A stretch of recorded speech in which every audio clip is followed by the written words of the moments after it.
Assalamualaikum warahmatullahi wabarakatuh. Nahmadu wa nusallim ala rasul karim, amma ba'd. Alhamdulillah, hadirin yang dimuliakan Allah Subhanahu wa taala. Kisah hari ini mengetengahkan tentang kisah syahidnya Hamzah bin Abdul Muthalib radhiyallahu anhu pada perang Uhud. Saat perang Uhud, kaum kafir Quraisy disertai beberapa kafilah Arab lainnya bersekutu untuk menghancurkan kaum muslimin. Sasaran utama tentu saja dari perang itu adalah Rasulullah SAW dan paman beliau, yaitu Hamzah bin Abdul Muthalib. Rasulullah SAW menempatkan 150 pasukan pemanah di atas bukit untuk melindungi pasukan lainnya di bawah bukit. Dan Rasulullah SAW menginstruksikan pasukan pemanah untuk tetap bertahan di atas bukit apapun yang terjadi. Pertempuran dimulai, namun pasukan Rasulullah SAW berhasil mendominasi pertempuran. Awalnya, kemenangan dalam perang Uhud nyaris berpihak kepada kaum muslimin. Kawasan Bukit Uhud yang bergunung-gunung memudahkan penyusunan strategi perang yang dilakukan Nabi SAW. Beliau menempatkan 50 orang pemanah handal di lereng-lereng gunung sebagai penyerang utama. Mereka diperintahkan agar tidak meninggalkan posisi mereka. Pertempuran pun sengit terjadi dan pasukan muslimin berhasil memukul mundur pasukan kafir Quraisy. Melihat kondisi tentara Abu Sufyan dan kaum musyrikin lainnya yang sudah tidak meyakinkan untuk kembali melakukan perlawanan, pasukan pemanah muslim yang ditempatkan di atas bukit mulai turun. Mereka bermaksud untuk bergabung dengan pasukan di bawah bukit yang sedang berebut harta rampasan perang alias ghanimah. Pasukan pemanah meninggalkan posisi mereka dan mengira perang telah berakhir.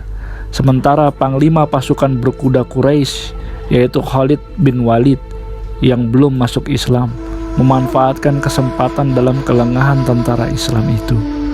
Melihat bukit yang dijaga pasukan muslim telah kosong, pasukan kafir Quraisy yang sudah mundur menyusun strategi dan berbalik menyerang pasukan pemanah Islam serta merebut harta yang ditinggalkan. Tentara Quraisy juga menyerang pasukan Islam dari arah belakang. Seorang budak bernama Wahsy bin Harb diperintahkan oleh Hindun binti Utbah, istrinya Abu Sufyan bin Harb, untuk membunuh Hamzah. Wahsy dijanjikan akan dimerdekakan dan mendapat imbalan yang besar pula jika berhasil menunaikan tugasnya. Akhirnya setelah terus-menerus mengintai Hamzah, Wahsy melempar tombaknya dari belakang yang akhirnya mengenai pinggang di bagian bawah Hamzah hingga tembus ke bagian muka di antara dua pahanya. Tak lama kemudian, Hamzah wafat sebagai syahid. Akibatnya pasukan Islam terpukul mundur.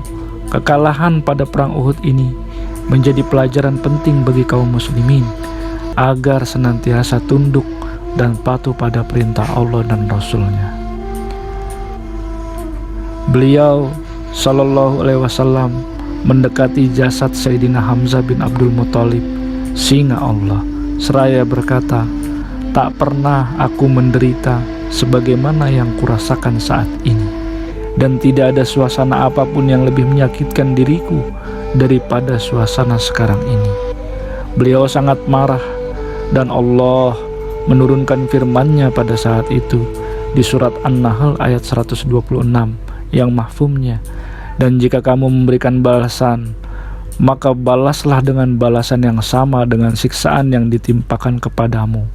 Akan tetapi jika kamu bersabar, sesungguhnya itulah yang lebih baik bagi orang-orang yang sabar." Ibnu Athir dalam kitab Usudul Ghobah mengatakan, dalam perang Uhud, Hamzah radhiyallahu anhu berhasil membunuh 31 orang kafir Quraisy.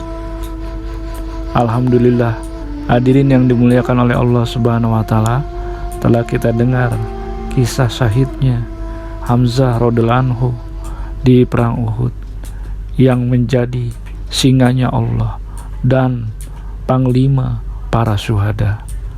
Semoga kisah ini dapat memberikan manfaat kepada kita dan kita mengambil pelajaran darinya, bahwasanya ketaatan kepada Allah dan Rasul-Nya itulah yang utama daripada kesenangan kebendaan dan dunia.